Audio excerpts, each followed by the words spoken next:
Hi, I'm Dan Dicker. I'm senior contributor here at The Street. I'm with co-portfolio manager Stephanie Link of Action Owners Plus.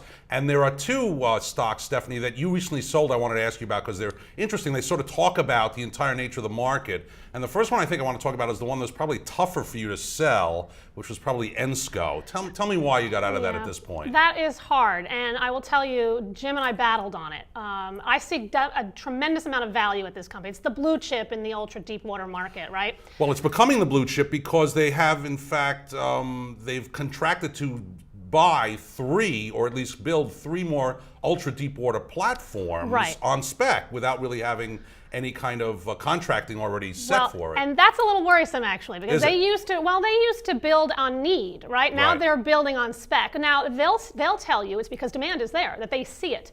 But why the stock has not done well year to date is because of this. People are very worried about the supply in the ultra deep water market, and then also in the jackup market too. But this company is already down. The stock's already down 13%, right, from its high. Right? Exactly. But this is one where I was kind of thinking if there was some room in the ultra deep water to expand, that in fact this stock coming down closer to $50 might be the spot to actually be getting in as opposed to getting out. And that's why we didn't sell the whole thing. We sold it because we see in the next couple of weeks, months, that numbers are going to continue to come down, right? As day rate and contracts, renewals, they don't get priced at the high aggressive prices that we had been seeing, okay? I think that's why the stock has underperformed, and I think we're getting close to the inflection point of, okay, we know the bad news.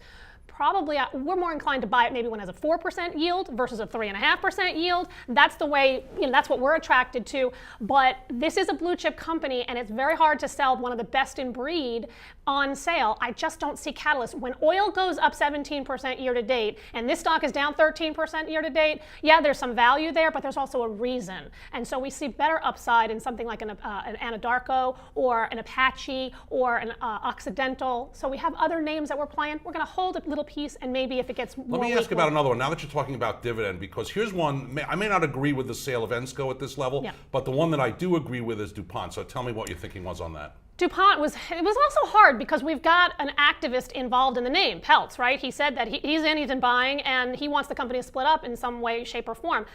I think that's already priced in. I think the sum of the parts is the low 60s. So in the upper 50s, when it doesn't yield as much as in terms of being as attractive, I think it might be a little bit vulnerable. Plus, she's got ag, and I think she might have to lower numbers at some point. This one's been just a rocket ship since the start of the year, and taking profits on a materials trade that's been this hot over long, I can't have an argument with. Well, that's Stephanie Link for Action Alerts Plus, and I'm Dan Dicker for The Street.